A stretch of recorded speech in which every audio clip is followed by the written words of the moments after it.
DCG, back for another video. Got it. So, part two of whatever I entitled this series of videos. So, the so when that happened, we got into this huge physical fight, and the police had come out like 6 other times before that, and I have the document is somewhere. Actually, you know what? Let me see if I can. I'm not exactly sure if it will come up or how I'm going to include this kind of stuff, because I'm definitely not going to put it in like hold up a piece of paper. Like, I'm not doing that. That I'm not doing.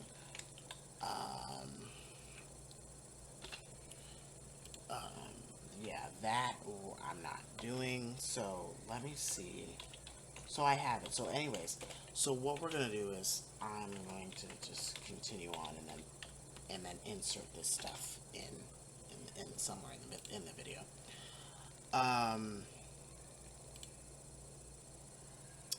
So when that all took place, oh, this looks wonderful. I can't wait to use this. Okay. So when that all was taking place, I'm doing things on the computer while I'm trying to, it's throwing me off. When that was all happening, the police came that night and was like, well, you both have marks and I have a, which eye is it? Is it, well, probably can't see it because I have makeup on, but the point is, or I had makeup on, it's gone now, but anyways, okay, so anyways, yeah, so there's a scar underneath my eye, and she had all these bruises and blah blah blah. She was like, technically, because you both have physical marks and stuff, we're supposed to arrest both of you. But the reason why we're not going to do that is because there's a newborn baby involved, and he would have to go to the system. So we're just going to take one of you, and that one was me. They took me because she was still breastfeeding, so that's what they kind of used. Even though she's the one who started that fight. So I don't get that. And then she admitted it in the police report, which is wild. So, anyways, so then that happened. I went in there. I stayed in there for about 2-3 days. When I came out, there was a temporary restraining order where we weren't supposed to see each other or whatever. She broke that immediately. Immediately. She was with me almost the entire duration of that. And kind of like disregarded it because I was the one, when we went to go drop the charges, I was the one who drove her to the McDonald's so she could get on the computer and drop the charges via Zoom, while I actually went to the courthouse in downtown Fort Lauderdale. So it was like the McDonald's on Broward is where I dropped her at, and then I drove the rest of the way around the corner to the courthouse. So it was like she was with me the entire time. And so it's wild when later on she tries to get a restraining order. I'm gonna get to that. I'm gonna get to that. I'm not sure when I'm gonna get to that, but I'm gonna get to that.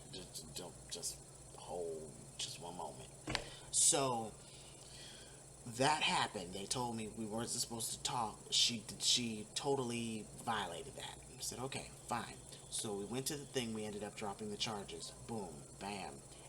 We thought we was just gonna move on after that. Everything is fine. No, it was just one thing after the next, and she kept doing stupid stuff like taking the baby and walking like an hour, 2 hours in the heat. In the heat with a baby that's not even supposed to be outside, on foot to the Tri-Rail station to get on the train and go to West Palm. And she then have her mom Uber her back to the complex, or have her mom pick her up from the train station. That has happened more than 17 times throughout our marriage. I kid you not. I think I have all the messages to prove that too.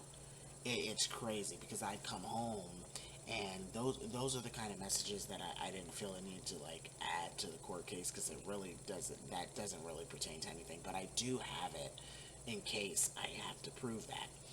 And so I'd come home and be like, "Where are you?" And she'd be, "Oh, I'm in West Palm." Why?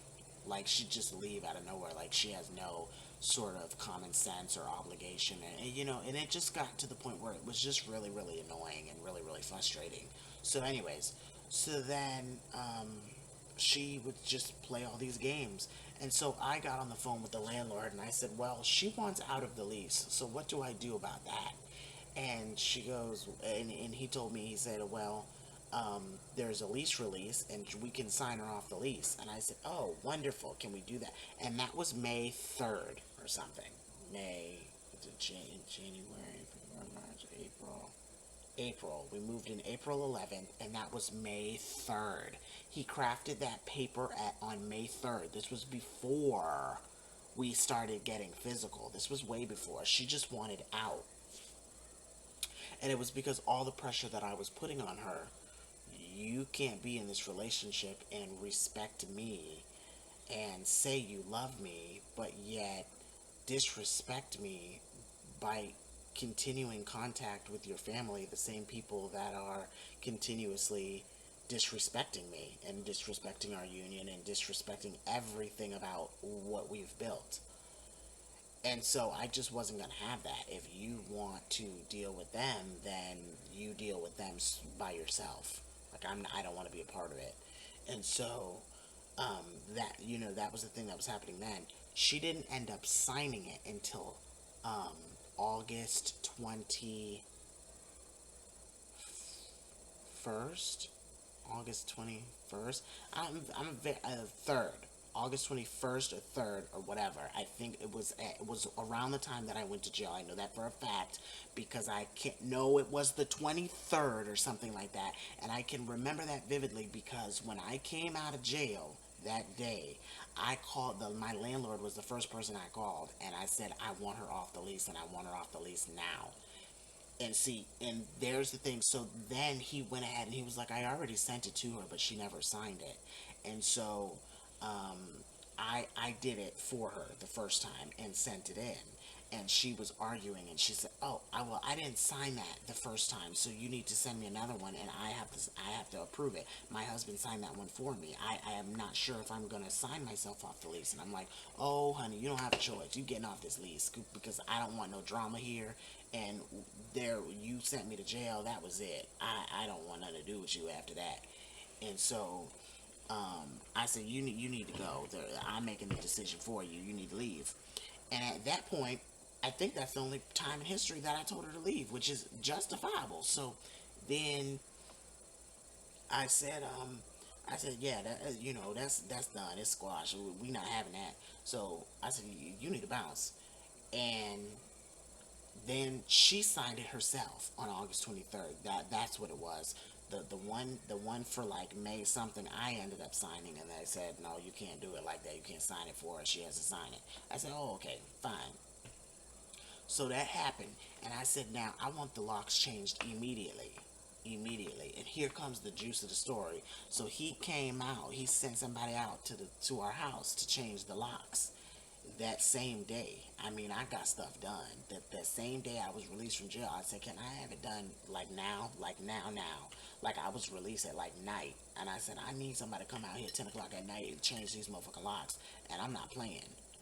And so he came out there and and they changed the locks. So a couple days later, after she had already come back to the house, she didn't know that the locks were changed or anything like that because I had taken all the keys, okay? And I had the keys during this time when she was disobeying the temporary restraining order for the everything that happened with the court.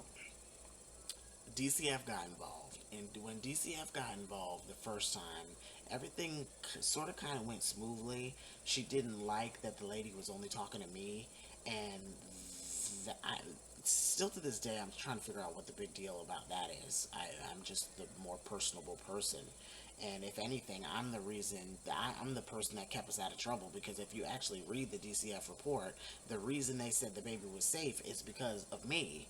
is because I was there and I had a good head on my shoulders and I made sure the baby had things. And then when they came, I was always helpful and I was always attentive and I answered the questions correctly.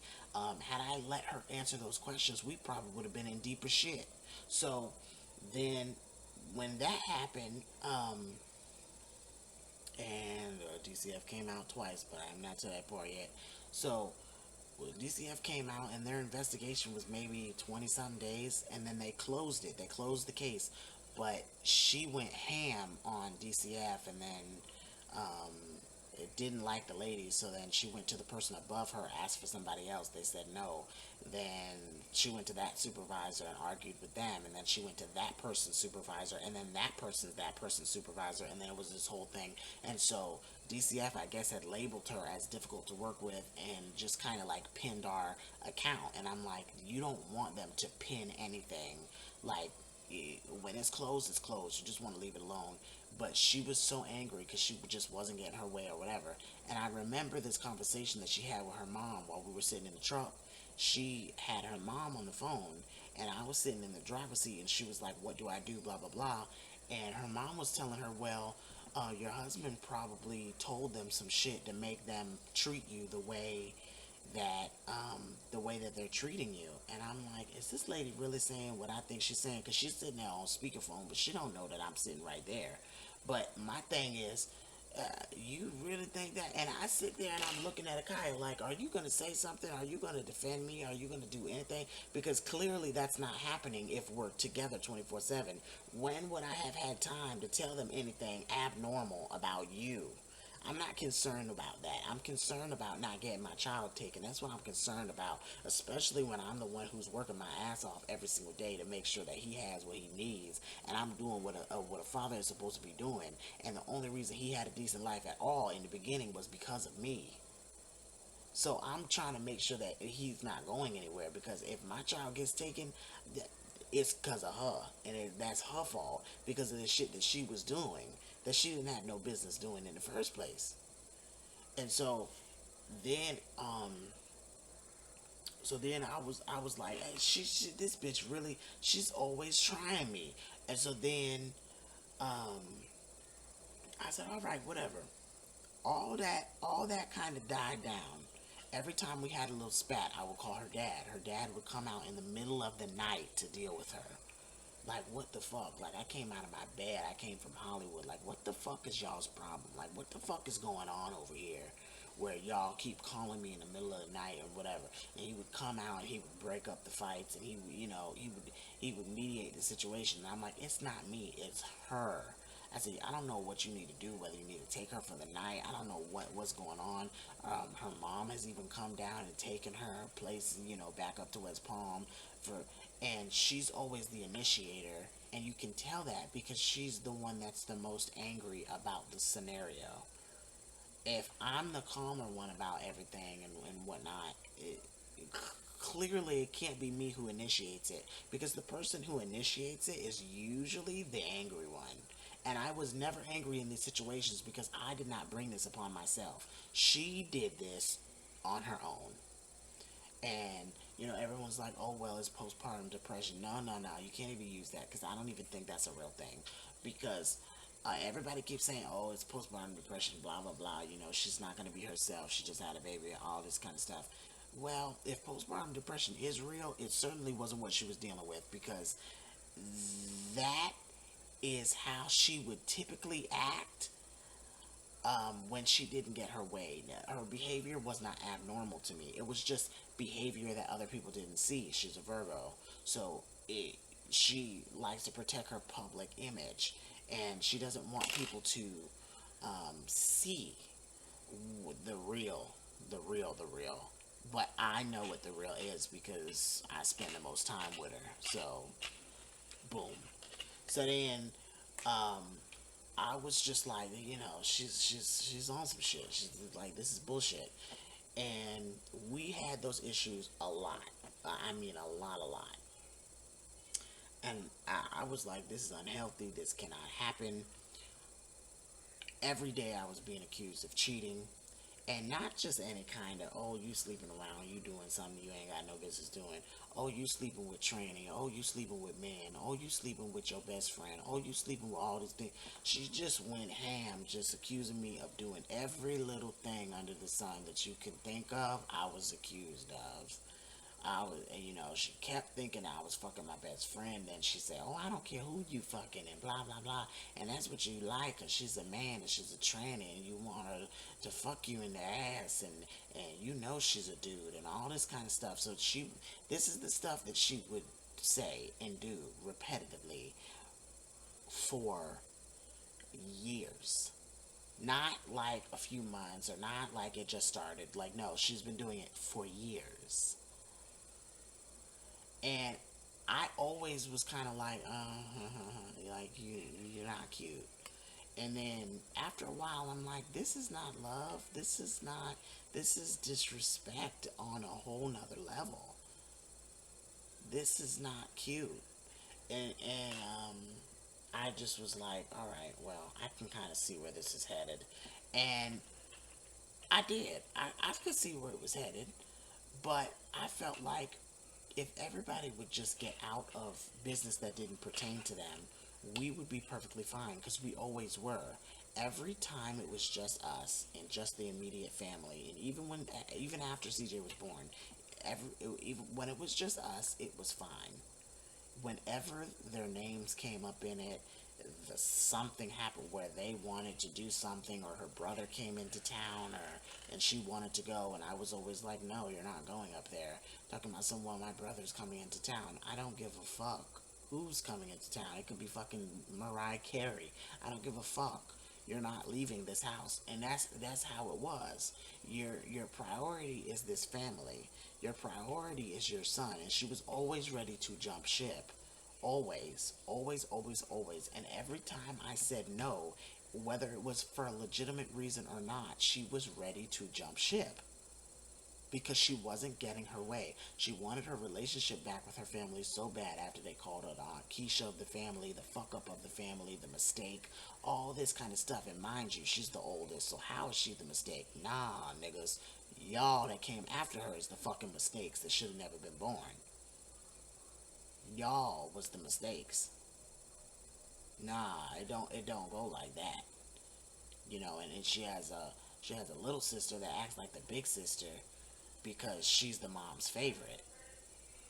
And I can say that because I can say that. There ain't nobody gonna stop me from saying what the hell I'm saying. I'm saying it because it's true. I'm saying it because it's real. I'm saying it because I've seen it with my own eyes. So, anyways, so then it just got to the point where she always ended up choosing her family over me. She'd rather spend time with them. She'd rather be with them. She'd rather fight with me over going to see them than being at home where she's supposed to be. And I'm a Cancer. I'm a homebody. I don't like to really go out the door. I'm not somebody who I am a very family oriented person. I want my family wherever I am, and that's period. She knew what she was signing up for. I was this way before we got married. I was this way when we were dating. I was this way when we were friends. I have always been this way.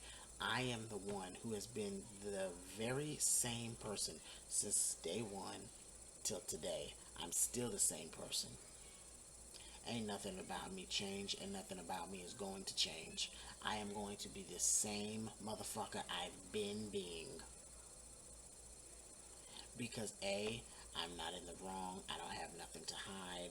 I don't have no shame. It is what it is. So, this is such a hard thing for me to even sit here and talk about because I didn't want this. I didn't want it. I didn't plan for it. I'm not okay with it. I'm not okay with it. There's a lot of things that has happened that had they not have happened, we would be in much better shape.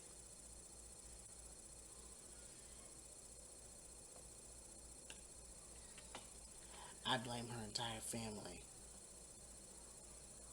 for the ruin of my marriage and as well as my family. They broke up my whole family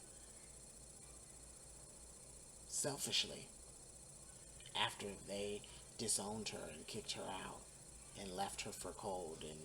And I have text messages that she wrote to her people about, how she had COVID and felt like nobody cared and nobody checked on her and they didn't care to call her during the time. They didn't give a fuck about her.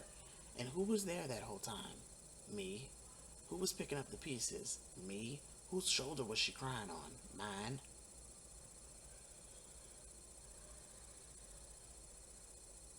But now suddenly I'm the bad guy? Over a few comments? Please. Stop.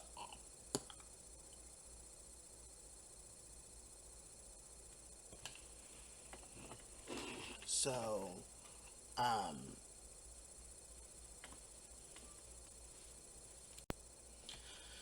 and so,